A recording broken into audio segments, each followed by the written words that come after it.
ভারতীয় লোককথার রঙে রূপালী পর্দায় আসতে চলেছে এক ব্যতিক্রমী কমেডি অ্যাডভেঞ্চার। তাই তো বছরের শুরুতেই দর্শকদের বিনোদনের ভিন্ন স্বাদ দিতে প্রস্তুত সিনেমা রাহুকেতু, যেখানে ফ্যান্টাসি আর হাস্যরসের মোড়কে উঠে আসবে আত্মপরিচয় ও নিয়তির গল্প।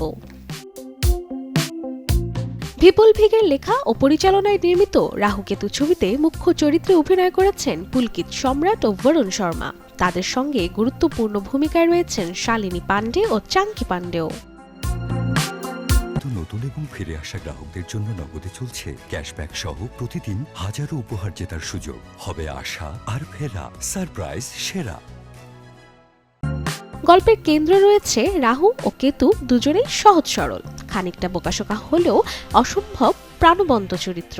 তারা জন্ম নেয় এক লেখক চরুলালের জাদুকরি নোটবুক থেকে, যা হঠাৎই হারিয়ে যাওয়ার পরই শুরু হয় তাদের অপ্রত্যাশিত অভিযাত্রা।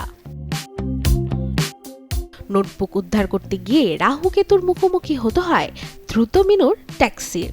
সেই পথ চলাতেই তারা আবিষ্কার করে নিজেদের জন্মের অজানা রহস্য।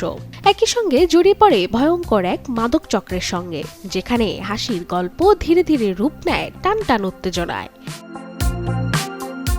আসছে 16 জানুয়ারি প্রেক্ষাগৃহে মুক্তি পাবে ভিন্নধর্মী কমেডি ছবি রাহুকেতু। Desk report, channel 24।